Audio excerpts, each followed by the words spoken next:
So I actually went and watched this last talk of Krishnaji's.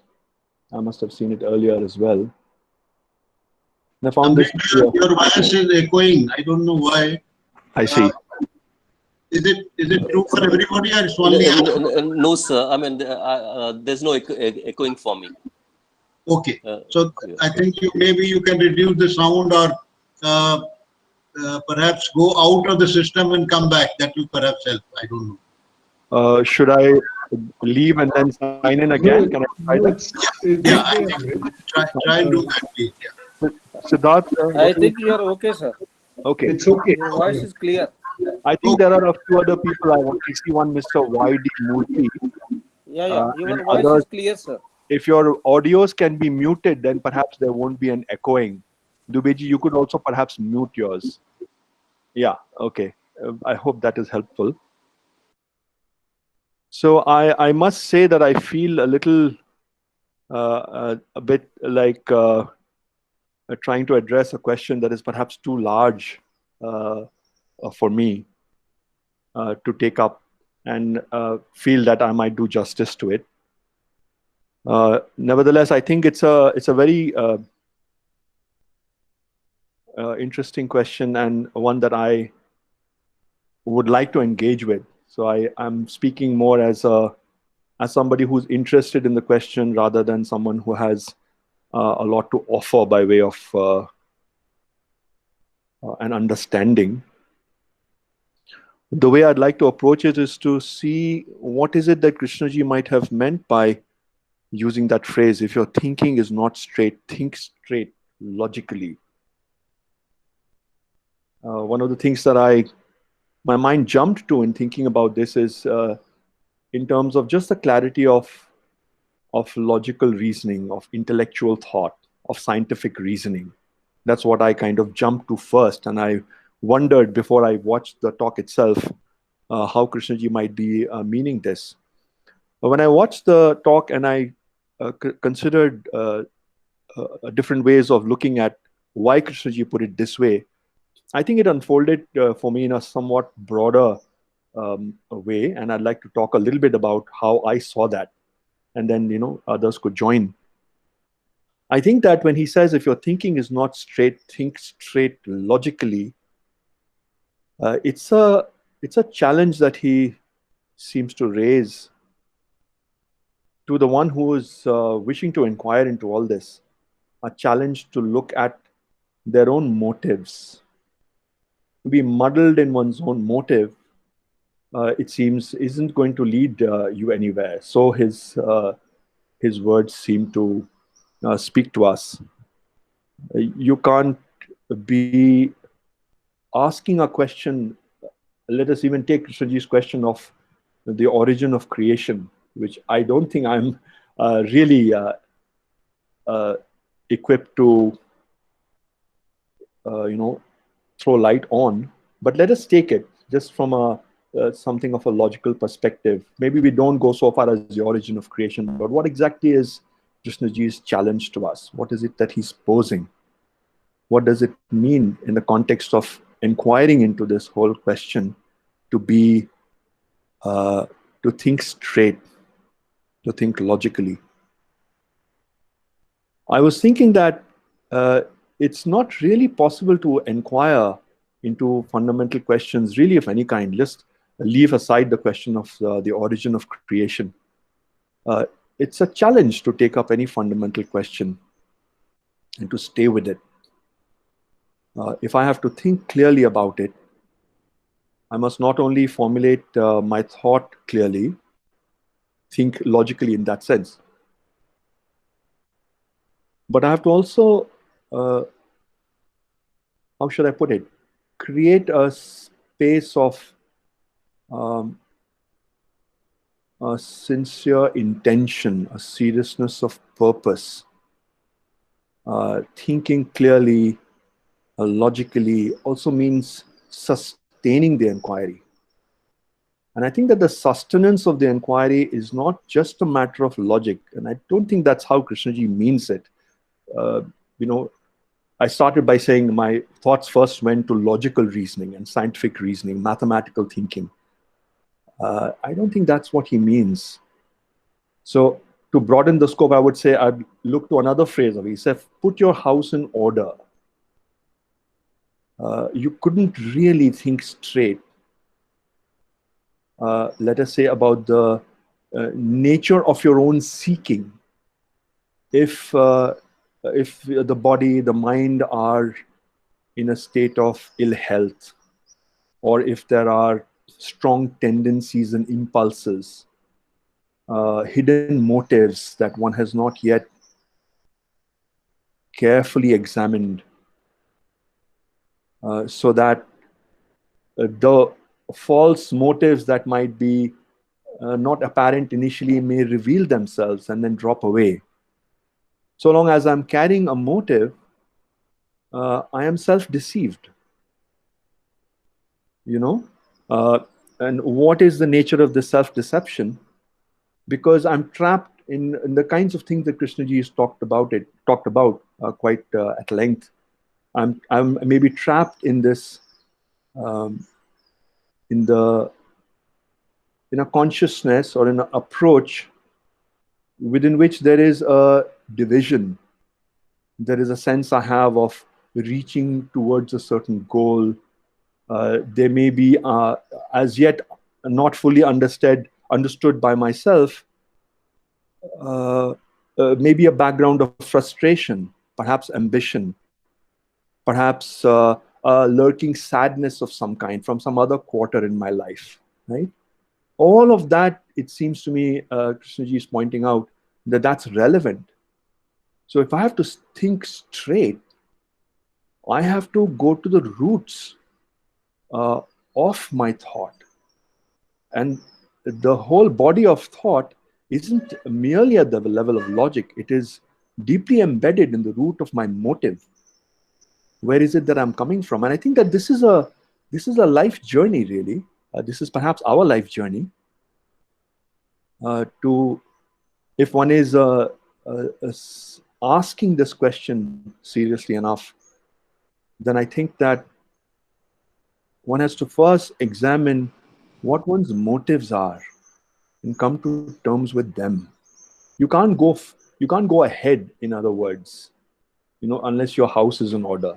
It's that kind of a statement, I think, that that kind of um, interpretation, if you like, that I would like to give to this statement. To think straight and logically is to not only use words that are clear and logical, and that there's logical thinking involved, but I am in the process of reading my own motives, of understanding where it is I'm coming from. And if there is as I was saying elsewhere in another context, an inward turn, this is a phrase that we have used, some of us in different contexts. If there is an inward turn that uh, allows me to consider the motive of the question that I'm asking and not get,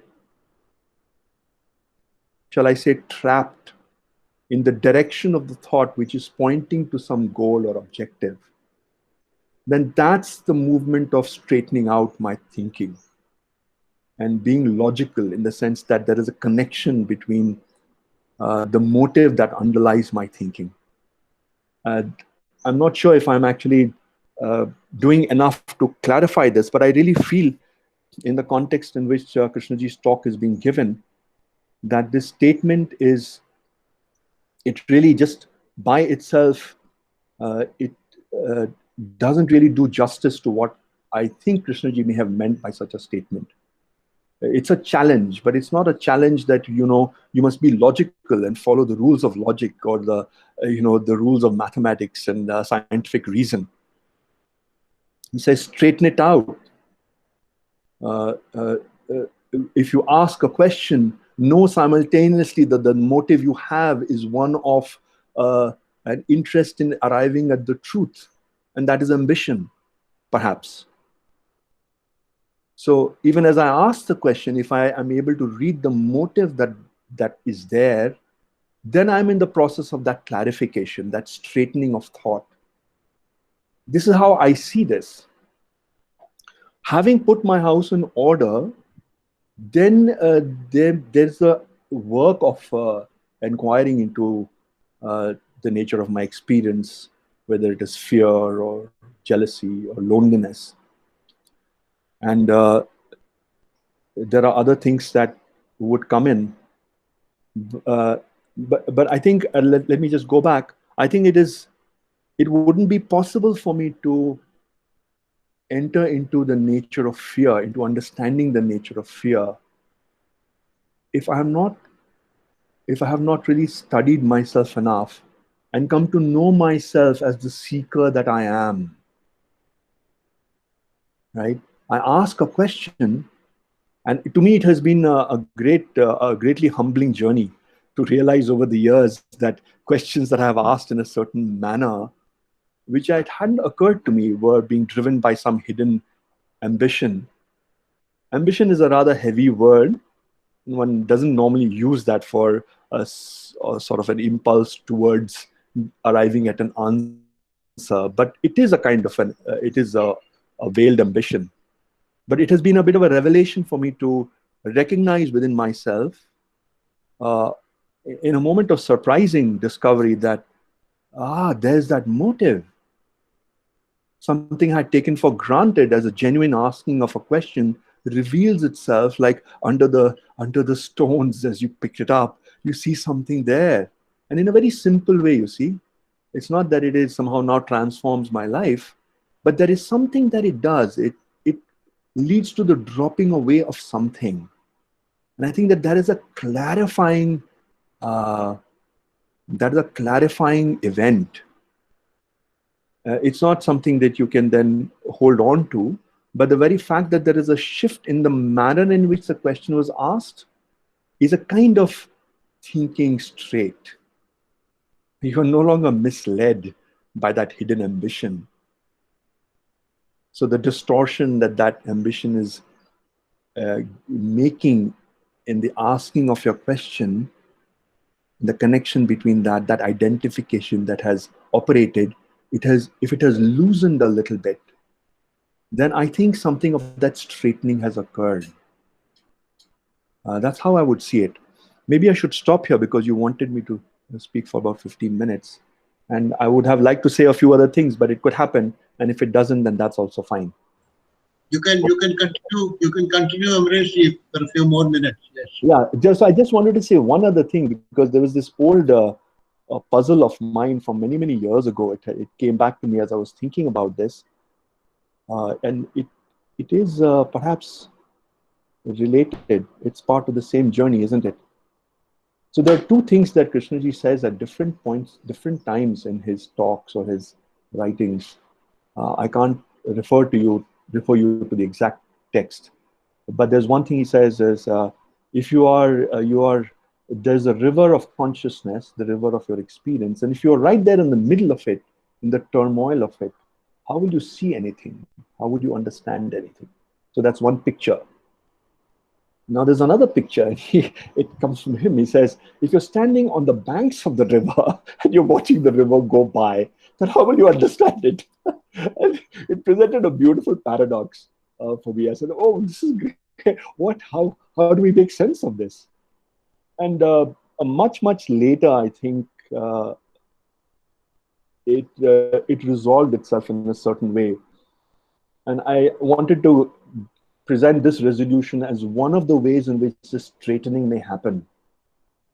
And also suggest that this straightening isn't a matter of just logical tweaking. Logical straightening you can do in the here and the now, because, well, you had a certain, let's say, I don't want to use complex term, but you had a logical reasoning, and you say, well, there was a false assumption there, or I didn't make a logically valid step in going from step A to step B, and you could correct that. But in the example I'm about to give, I think there is something of an insight of a slightly different kind. I'll have to just say that and no more at this stage. But let me talk about how I interpreted these two pictures about the river. When you are in the middle of the river, uh, why is it that you can't see anything? Because you are identified strongly with fear. And you're so strongly identified with fear that your impulse is to escape. You may have the slightest of intentions to observe something, but the escape is too strong. The direction of escape is too strong. So you go off and turn on the television or go to a friend or whatever it is. So if you are too closely identified with fear or jealousy or loneliness, then you can't observe anything. That's one interpretation of that picture of being in the middle of the river and therefore not being able to really see things as they are. But now, what happens when you are at the bank of the river? On the banks of the river, you don't really have a sense of immediacy with fear. You're only remembering fear. And that's no good either, because now you're simply playing with memory. And that doesn't help either. So it presents an interesting challenge. It's an existential challenge, really. What does it mean to actually examine who you are? So you have to really, as you know, you have to be looking at the mirror of relationship, as we were saying the other day. And in that, in the actuality of my relationship, is where I have to, how shall I put it? I have to grow in my purpose to the seriousness of purpose. And it's not like an act of great determination. It's actually an act of the greatest humility. So to be able to meet fear or loneliness or sadness with the deepest that exists in us, that is human, I think that's humility and being very inwardly quiet so that you can notice what is happening. I think I should stop or pause here. Uh, I wish there were more time to go into this, but please, others can join. Thank you, Amresh. Thank you.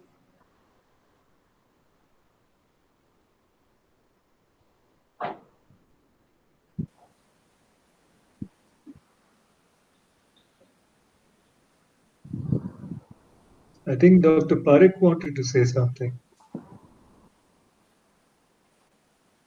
Harshad bhai, you want to say something?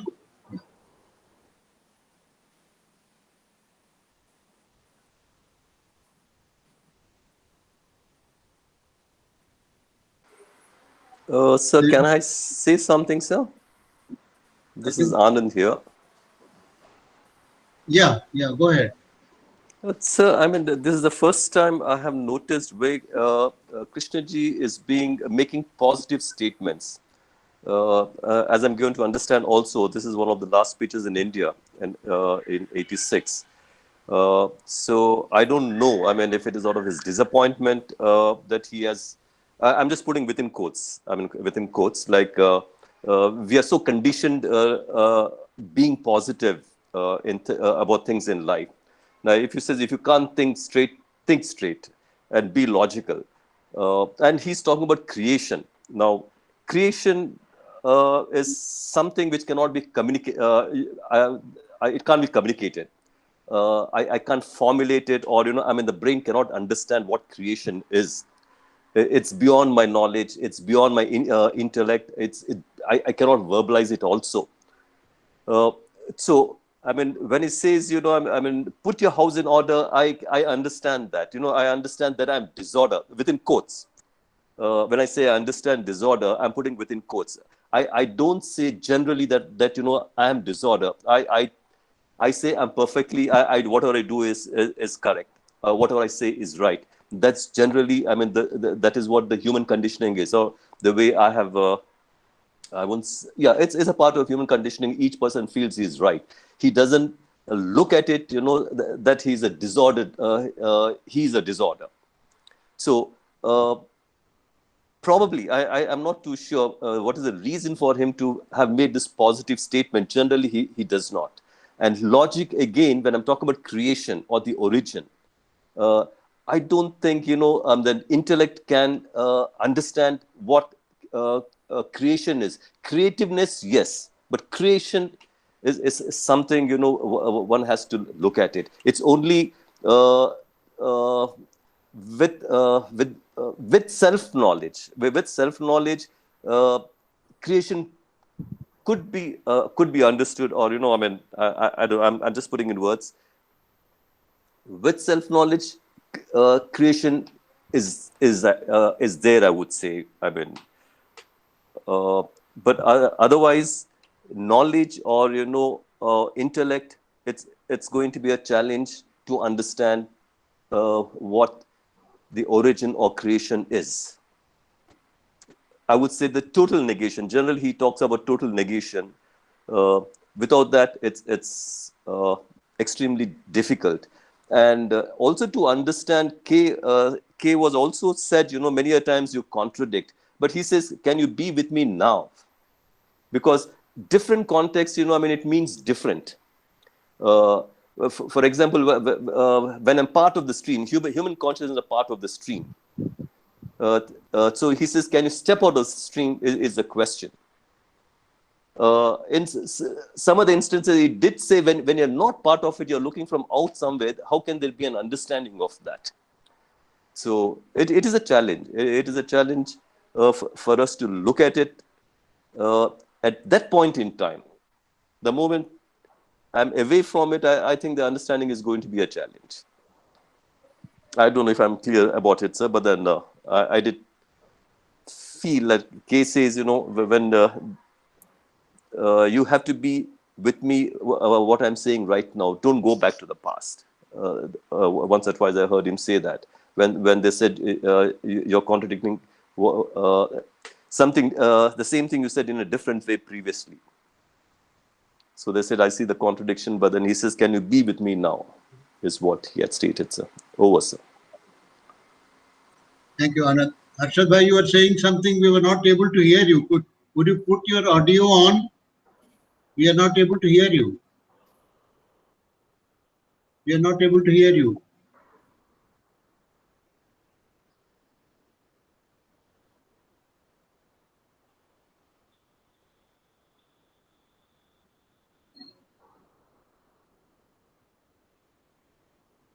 Yes, Mr. Thaneshwar, please. Um, the passage that we read is quite interesting, since some of the terms K has used, like logical, and then referring to the otherness, the sacred one. I think what I understand from that is, being logical is a necessary condition, but may not be sufficient. So first we need to be logical, not illogical in our thinking, and then go beyond that in order to understand anything about the creation. Just being logical may not be sufficient. So probably that is the implication as far as my understanding goes.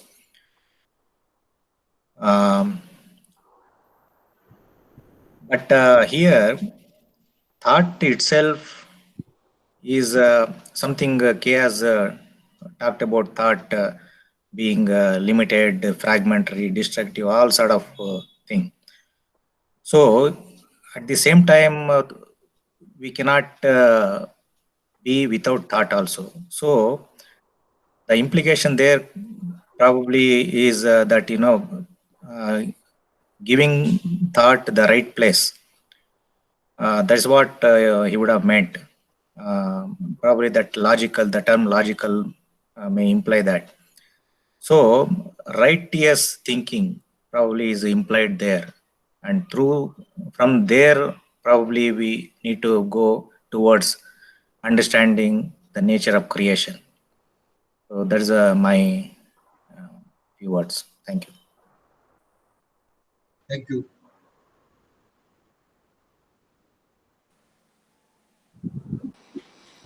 Here, creation means coming from the mind, or creation which we are talking about, planets, universe, and all that. Creation of thought or something else. Sir, I don't know the answer to your question, but uh, I feel that here Krishna is talking about origin of creation, and he says that your thinking must be straight, logical. I think perhaps he is pointing towards that you must have a scientific mind which moves from fact to fact, examine things. If you do that, then you come to a point where you will realize that it can't be described because it is nameless, it is quietness. Then one sees the futility of thought, and then perhaps the thought becomes quiet to look at something else.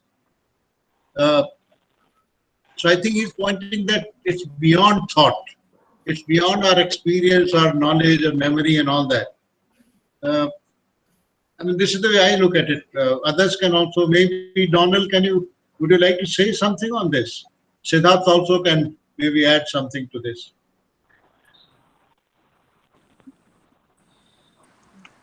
So when he talks about creation, generally he talks about that which he talks about complete death, destruction. Out of destruction, there's creation. When he's talking about creation, it means death,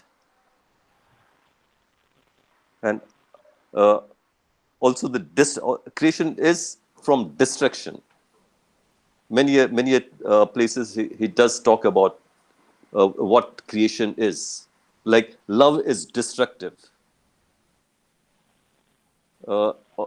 It destroys things which I hold, which I'm attached to, and things like that. I'm putting it in my own words, but that is what it takes. Love, death, and destruction. They're all same.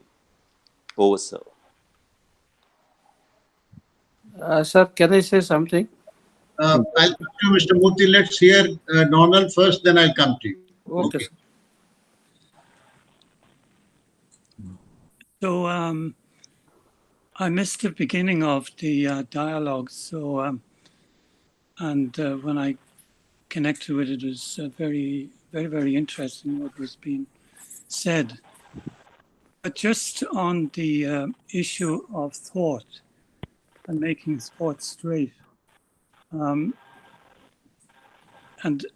as you know, I have something of a Buddhist background, and in one thing, like in the Buddhist approach to this, particularly coming from Nagarjuna's courses, one could say, are all about straightening thought. So in that, the main thing is that thought is incoherent and usually full of contradictions. And unless the contradictions are somehow ironed out or seen through, then to talk about going beyond thought presents some difficulty. So I can only say a little bit I know about Nagarjuna's and Chandrakirti's. Those great. You could say they examined thought and exposed the contradictions in the assumptions that thought often carries with it. And so where does that lead?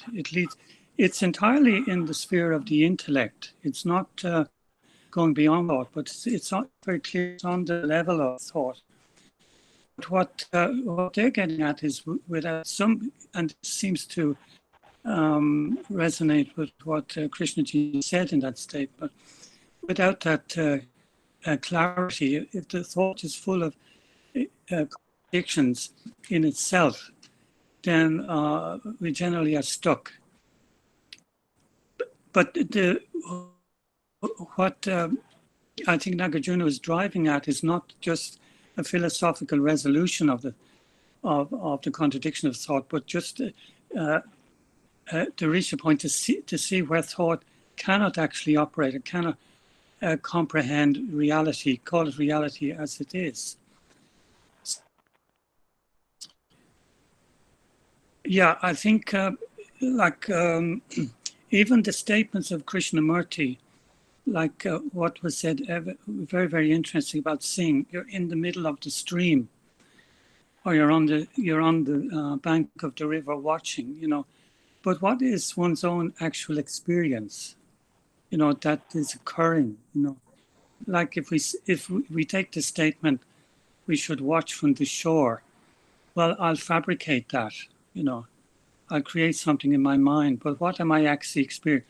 What does the stream mean in actual experience? You know, how do I experience that stream? Is there a stream at all? So, for example, statements like that, I think in what I've been talking about would look into the statement and see how does it hold up in relation to my own experience and perception. So these are just few thoughts that come to mind. So I'll leave it at that for the moment. So I think the issue, one of the issues, is the contradictions that are there in thinking and in the assumptions, and even very, very subtle assumptions. And even I think somebody who's deeply interested in Krishnaji's teachings, also, it's so easy to gather like assumptions about what thought is and what reality is based on Krishnaji's word. They become assumptions, they become positions, you know, and sometimes we don't see that. So this was the, let's say, approach of Nagarjuna. I'm not saying one has to do that, was to expose those assumptions. I think one can do it directly without going through Nagarjuna or any of that, but that's another matter. So I'll leave it at that in a moment. Okay, Donald, thank you. I think we go to Mr. Murthy, then Shakti ji, then Clemis. Mr. Murthy, please. Yeah. Thanks for this opportunity, sir. In the talk that we are discussing, Krishnaji is telling about thought being crooked. And if it is crooked thought, then you should straighten it. So first of all, we should know what is a crooked thought. How do you know my thought is crooked? That is one question that I want to pose to this group. And also, when you are talking of creation, which is beyond thought, even if the thought is straight, even if the thought is logical, how will you connect with the creation? That's all, sir. Okay, thank you, Mr. Murthy. Shakti ji, you want to say something? Shakti ji. Yes, sir.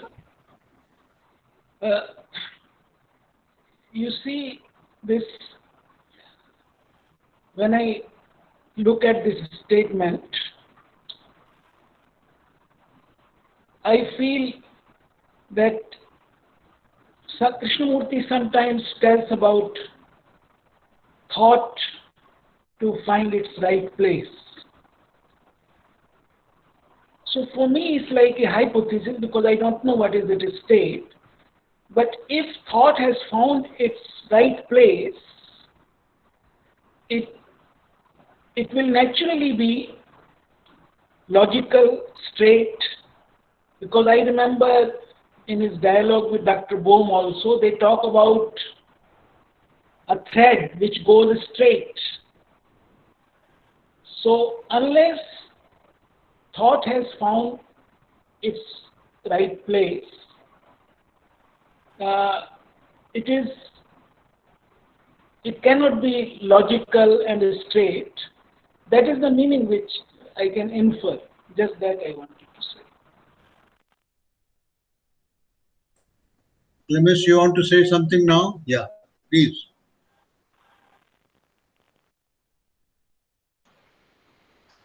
Yes, thank you for allowing me to be in this meeting. That's the first thing. And when Krishnamurti says about creation, and if your thinking is not straight, straighten it. I feel he, first of all, the question of thinking, he's saying your thinking. He's not saying your thought. He's saying if your thinking is not straight. what makes our thinking be not straight? I think that's the important thing that we should look at. And thought can, if it enters in the realm of psychology, it will never be straight.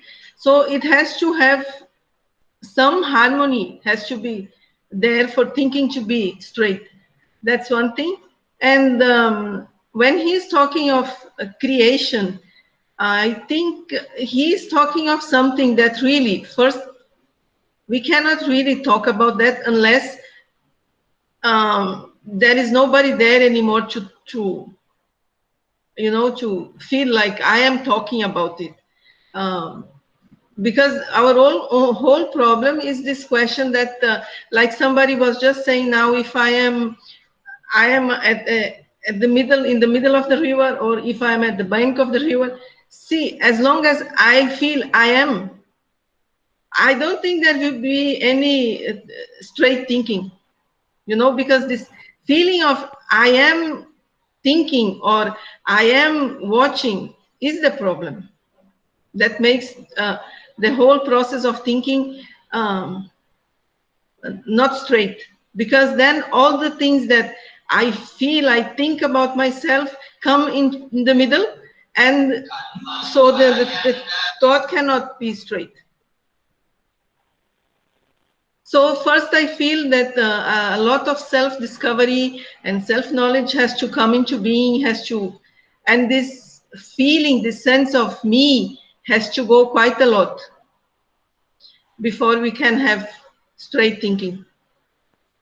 So that's what I wanted to say. Thank you, Clemens. Thank you. Arshad bhai, please go ahead. I hope we can hear you now. No, we can't. Say something again.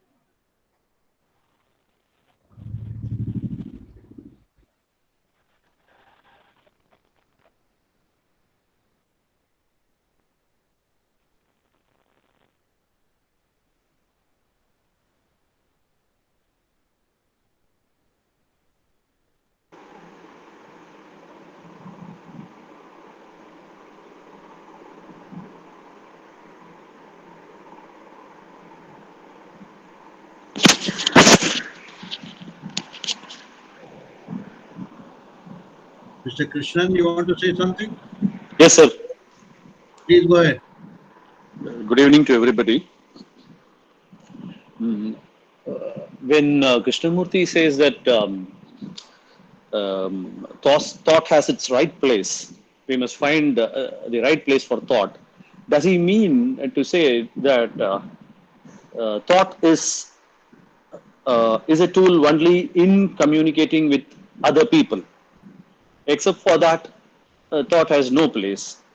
So, if that is accepted and that is realized, yes, thought, the right place of thought is only for communicating with people, then I think we can uh, uh, we can stop the thinking process or thought entering into the other fields of which are far more important, like perception, relationship.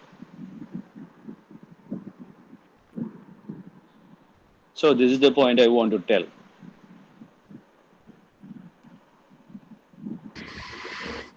May I say something, sir?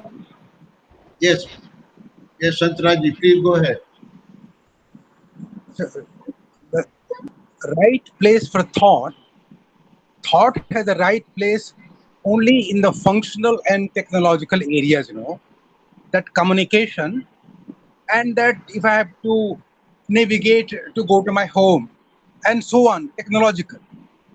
That is, I think, thought has no place in the psychological realm, which it wittingly or unwittingly transgresses, and that is where the whole problem begins. Now, Krishnaji says, think right, think straight. Now, what does this straight thinking means, that I think, that our whole life is lived through concepts, through ideas, through beliefs and belongings. Obviously, such kind of a living is your indication of thinking isn't straight. You can't believe in something, and yet think that you're thinking straight, You can't subscribe to nationalism. You can't have a belief. You can't belong to a tradition. All these are the symptoms of a confused mind. So one has to be aware that such a mind is confused and is incapable of really entering into the path. Now, the thing is that the thought itself cannot do anything except being aware. The awareness to see the contradiction that if I belong to nationalism, I belong to a country. It's a confused living because I am all the contradictions for the war, the poverty, and all so on, and so also what belief. Now, creation is something most profound, I think Krishnaji makes it very clear, that if there is no, if our life doesn't touch sacredness, what is holy, then we are living a life very shallow, meaningless, and therefore that the creation is something holy, nameless, where the brain with its intellect cannot touch it. The self, with all its endeavors, can never go near it. So therefore, I think realization of this fact, that it cannot touch it, it cannot go, it has to end. So that intense inquiry and the realization that it has to end for the other, the sacred to be, and that state is something creation, it can't be contrived, it can't be lived through intention. It demands a total demolition of the whole being for the other to be. So this is a very profound, I think, excerpt that has been chosen, in a short, crisp manner to bring us about that the life is meaningless unless there is holiness, unless we are in contact with that. And therefore, all one has to give one's life, I think, I mean, to really be aware and I think the see how the self is there deeply ingrained, and that awareness alone can, if at all, brings among in us, a state of otherness. That's all I wanted to say. Thank you. Thank you, Chantrajji. Naveen ji wants to say something. Please go ahead. Mr. Naveen Kumar. No, I'm giving my observations with regard to thought in its right place. So, Krishnaji has always pointed out, and it is for oneself also to observe, understand as one looks into the human history, as one looks into oneself, that this search or this look for what we can call it as that which is not measurable.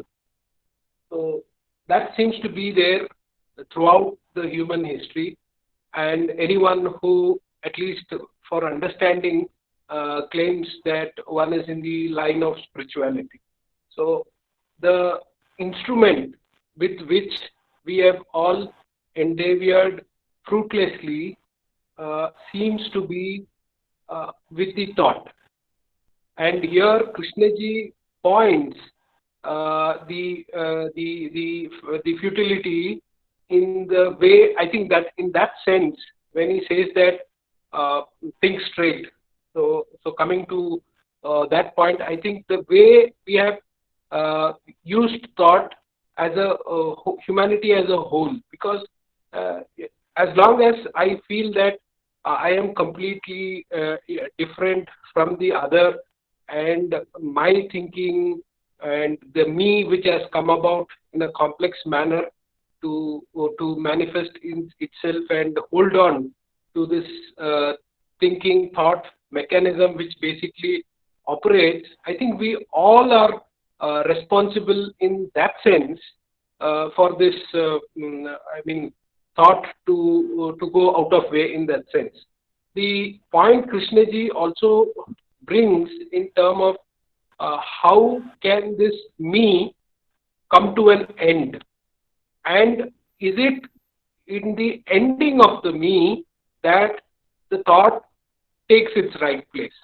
So it is somewhere in that point what we call, or what we may name it as which Krishnaji has pointed out as creation, or to speculate on it, what it would be, whether to call it as immeasurable, whether to call it as a holy. I mean, I am in this side of the stream, and everything I know about is about this stream in which I have been all through. And I come to a sense where the futility of coming round and round with the same stream is what is the problem. So how that this me and the thought, which is the operative of me, about everything about the me is with the thought. So the whole build-up of the me seems to be come about with the use of thought. So it is not an easy thing to undermine thought, because it has built up the entire conditioning with which one exists as it is now. And that breakthrough, I think, is a way forward to at least move in the direction of sensing the immeasurable or the creation, which can only happen when thought naturally comes to its place. So somewhere I see this Krishnaji pointing out that why are you unnatural in existence?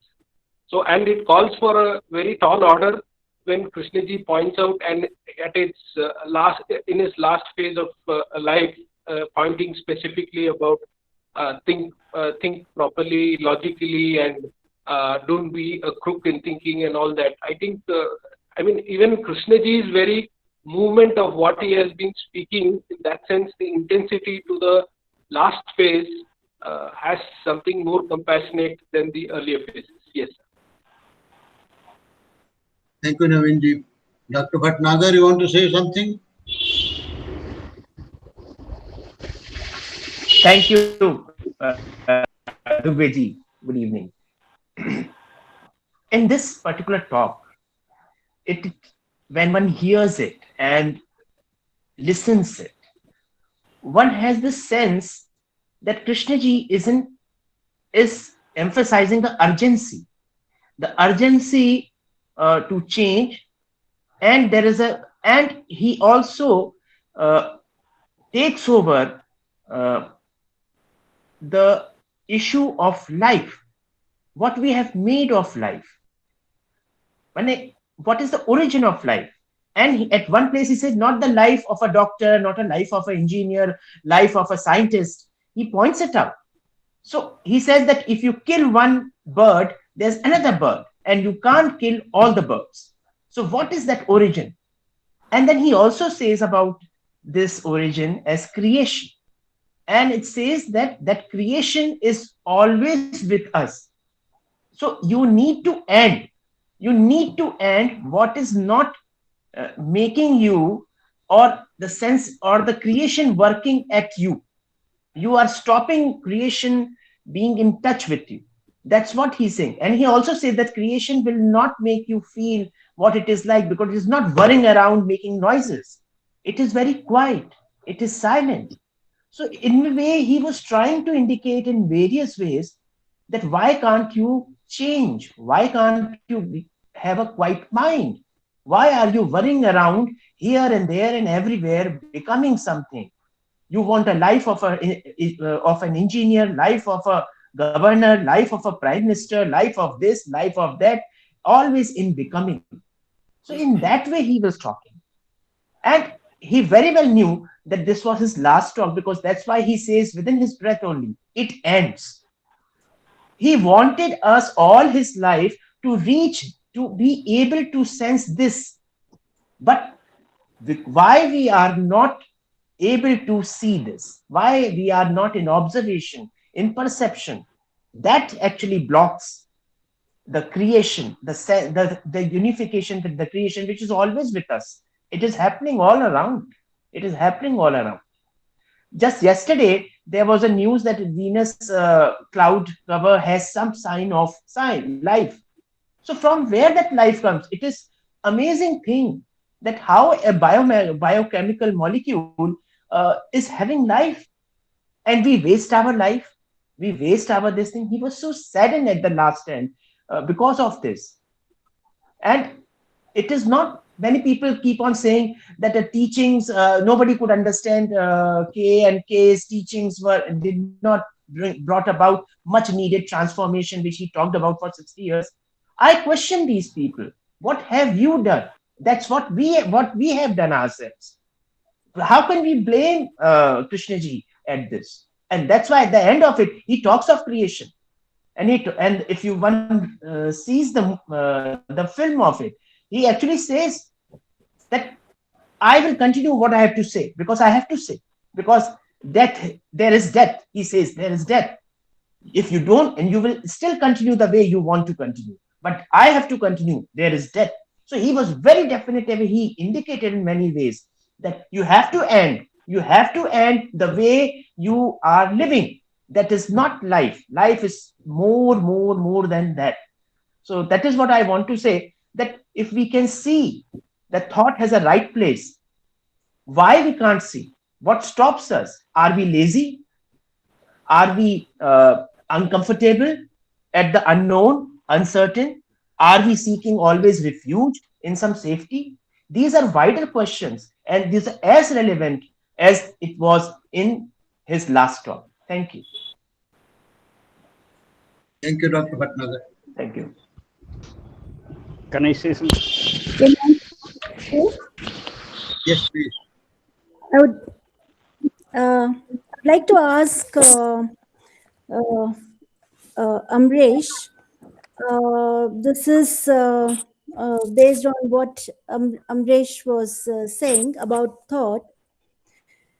That we see that thought has various aspects to it. We see thought as a tool for thinking, thought as a function of the brain. We see thought as a process, as a mechanism. We also see that thought is also content. So when we talk about thinking straightening our thinking or think logically. So what is it actually we are to address? Because at what thought also means it's not just the verbal structure. It is also the emotions, the feelings. It is the recognition, the registration, all those things that are taking place. It's all in the realm of thought. So I would request, can I request Amresh to kind of throw some light on this? I could perhaps just say a few things, Hema. Yeah, I think that so thought, there is the aspect of content, which is the meaning of the words or the content of images in whatever way you want to see that. But there's also thought as movement. So the metaphor or the picture of a stream is just useful to that extent. It suggests something. You may, you can't take the metaphor too far.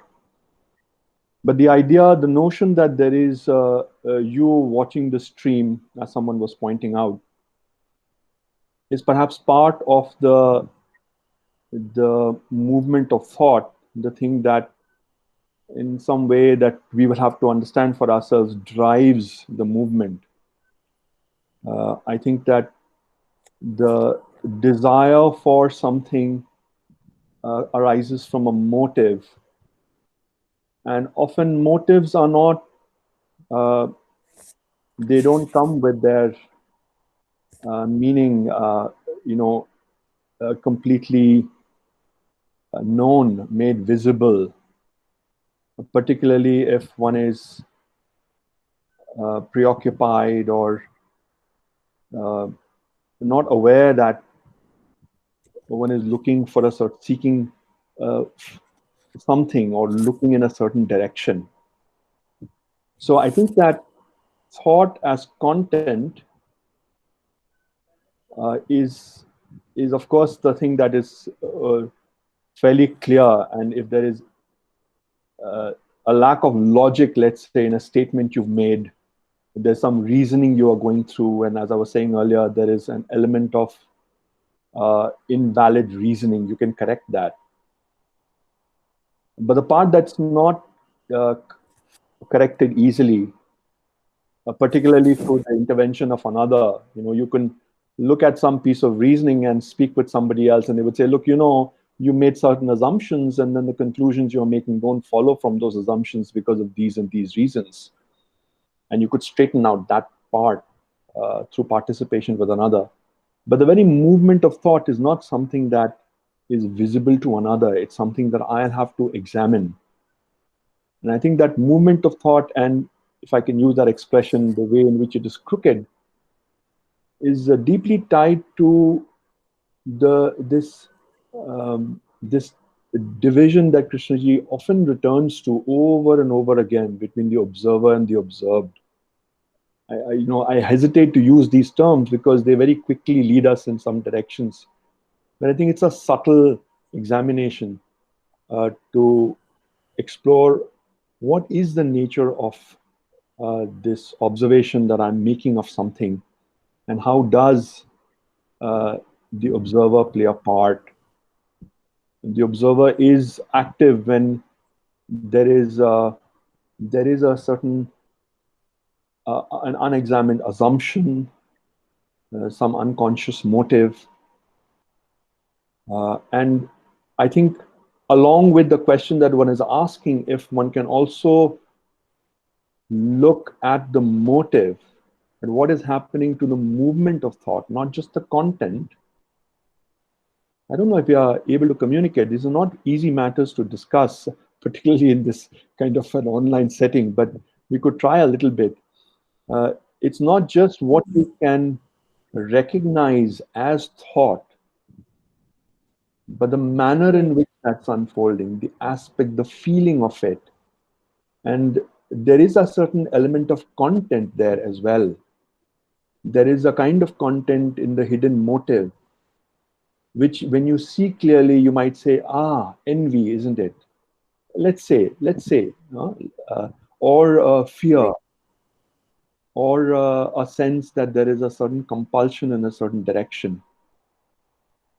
And it's not enough what we have uncovered so far. But I think that to the extent that I can be aware of my response, let's say, to what you are saying and what I'm thinking, to that extent, the scope, if I can use that expression, the scope or the range of my attention includes not just the content of my thought, but the motive behind it. So if I'm interested in this investigation, I would be looking at the content naturally. In that, it doesn't seem to me that one has to make a great deal of effort. Sometimes you may have to, because you might be learning something new, let's say in mathematics, and you'll have to give attention and perhaps go through certain processes or understand concepts. But let's say you mastered that. The question of motive will operate. And I think learning, just let me finish on. Learning how to be in touch with the movement of thought. It is through that one might begin to straighten thinking. Because so long as the motive is operating, there is an assumption that is directing the movement of thought. So its crookedness comes from this bias that's there, that prevents me from seeing things as they are. And that's who I am, the observer that's standing by the river. So if that is the location that is operating, and I'm unconsciously being driven by that, there is no observation of things as they are, because the observer is the one that is the thing that's propelling the movement of thought. And that's maybe all I should say for now. But do I see thought as me, sir?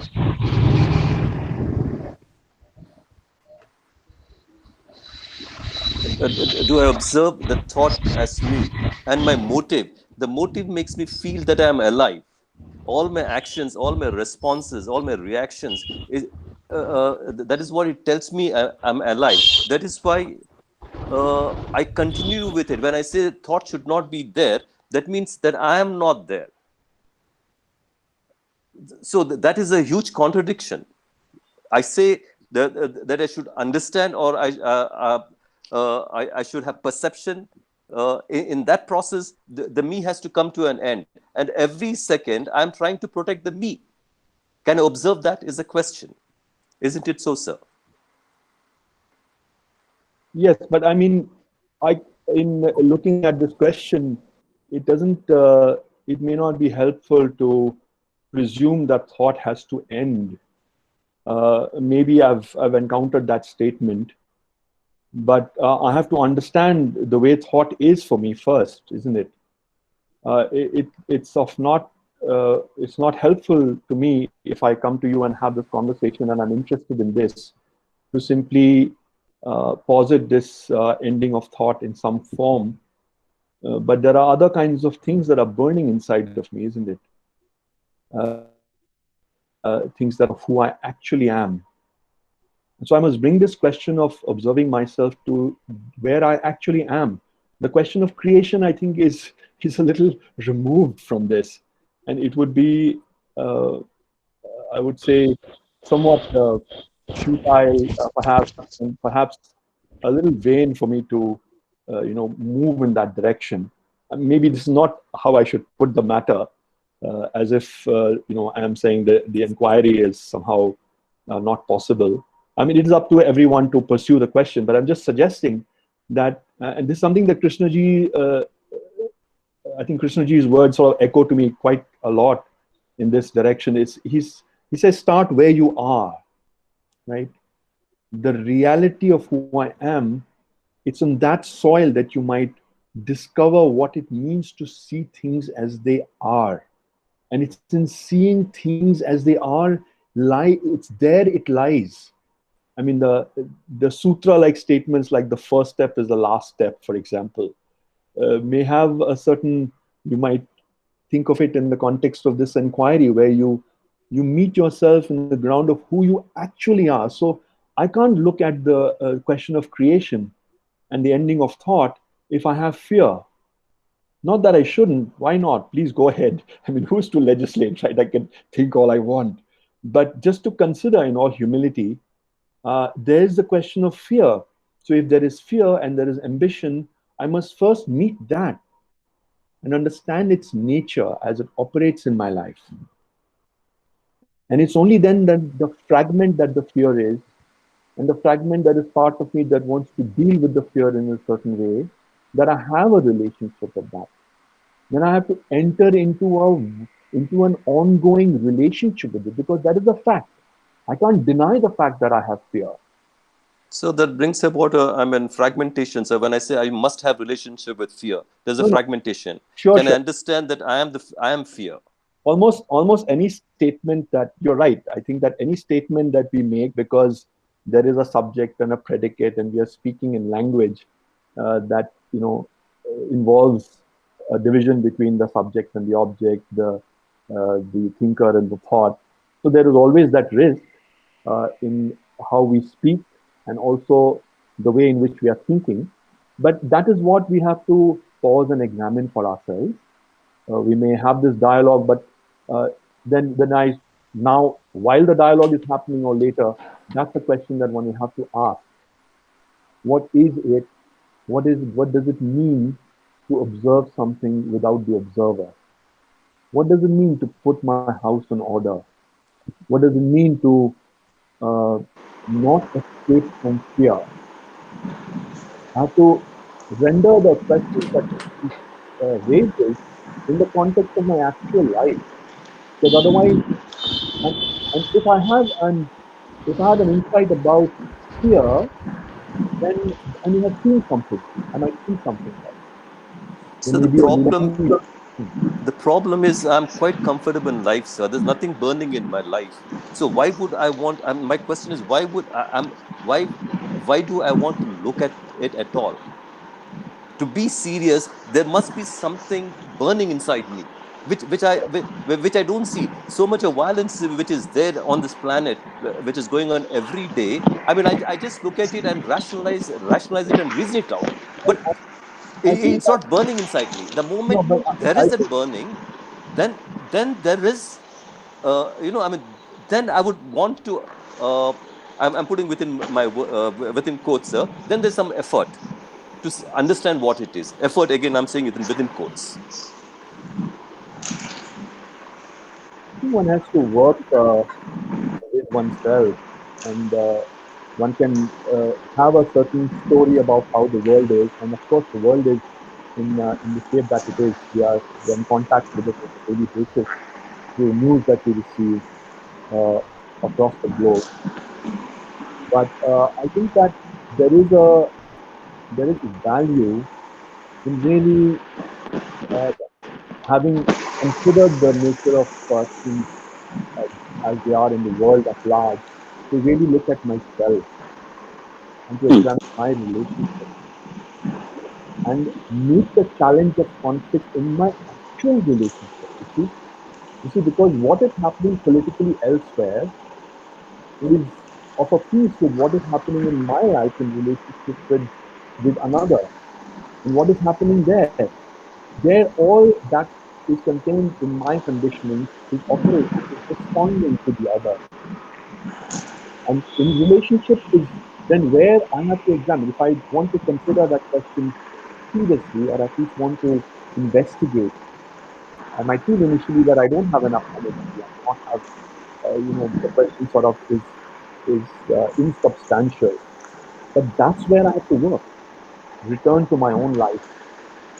Uh, Create maybe a place for some quiet time during my day. Set aside social media. Remain reasonably healthy, so that the question can stay with a certain seriousness, in order that something may be revealed. And in doing all of that, I think this process of straightening is at work. That's how I would put it. Thank you. I think Ramesh wants to say something. Please go ahead.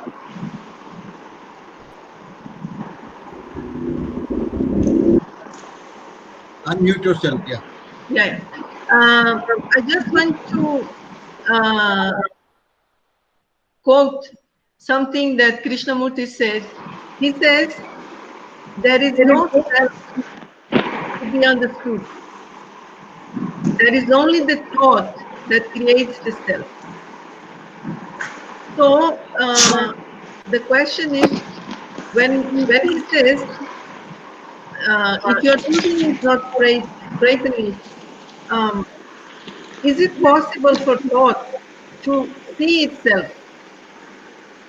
So this whole idea that I exist as a separate person, that there is an entity called Clemisi that is completely different than anybody else, is an illusion, according to what he says. So to see that, only thinking, only thought, is that going to see it? That's one question. And then I would also like to remember that Krishnamurti don't only talk about talk, but about thought, but he also talks a great deal about love. So if we rely only in rational thinking, we will go nowhere. We have to awaken in our heart the capacity for love. Otherwise, I don't think there will be any possibility to clear thinking, straighten thinking, or any such thing. Thank you. Madam, as long as I am there, there is no love. Can I look at that? Yeah, but you see, if we say that, but can we see it? Not only say it. Can we see it? Can we feel it? That we really have no love at all. I mean, That we may talk about it endlessly, but really, we have no such thing. It is not in our life. We may say that we love our kids, but do we? But not only say it, see it, feel it in our heart, the sadness of this thing. the question is there a me? It is only the I, me. I mean, when I say we, then I think, there's no responsibility. I need to look at it from my perspective. Yeah, either it's me or I. Can I look at it? The moment I say, can we look at it, it's a problem. That's what I would think. I think it's a problem because normally we tend to make everything into problems, including the question of language. But if we can really look at it, I look at it, you look at it, everybody has to look for himself. That's obvious. My question is not who is going to look. My question is, are we willing to look at it? Or are we just playing with words and going on talking, and thinking that through discussion and through verbalization of things, we will come to some understanding? That's my question. Thank you, Clemis. I think we can have the last statement from Naveen ji. Please go ahead. Mr. Naveen Kumar. Sir, my observation is that is thought, or what is this structure and this source of thought which we are talking about? So if you see the very structure of thought, you can see that the thought in itself is broken. I mean, I'm just using the most simplest possible actual language to make sense of it. That it is broken, it is illogical, it is disconnected. So if one observes for oneself, we can know the complex illogicality of thought. The second thing, what is the source of this thought and its very structure of manifestation? So we can see that the very source seems to be the me. So here I mean the me as my experience, my knowledge, my whatever related to the me, my memory. This seems to be the very source of thought. And as long as that source in itself is there, that is where that me comes. So when this whole me is all the time being nurtured, is all the time being a source for this thought to churn itself and keep in its manifestation, is there a possibility for the thought to have its right place? So thought in itself is an objective reality where all human beings have thought, right? So thinking and thought is there. But the subjective part of that me, the contents of it, now that is the challenge, because as long as it is not worked out, it is not observed, it is not actually looked into, and the possibility of what we call as creation, or what we call as, we do not have the love, all that, will ever remain a challenge. So I just want to point that I remember in the 1983 conversation between Bohm and the third conversation between Bohm and Krishnaji, they come to the point where they say that, sir, what we do that we are much younger, given what is happening in this world for the upcoming generations. So Krishnaji just says that, sir, I will keep doing what I am doing. So Bohm says that, yes, yeah, it is good for you, but what he says is that I would relook whether I want to do science, whether it is really good for the humanity, or it is not, as it seems to be today. So this challenge with this thought seems to be where Krishnaji points out the real challenge is with the me.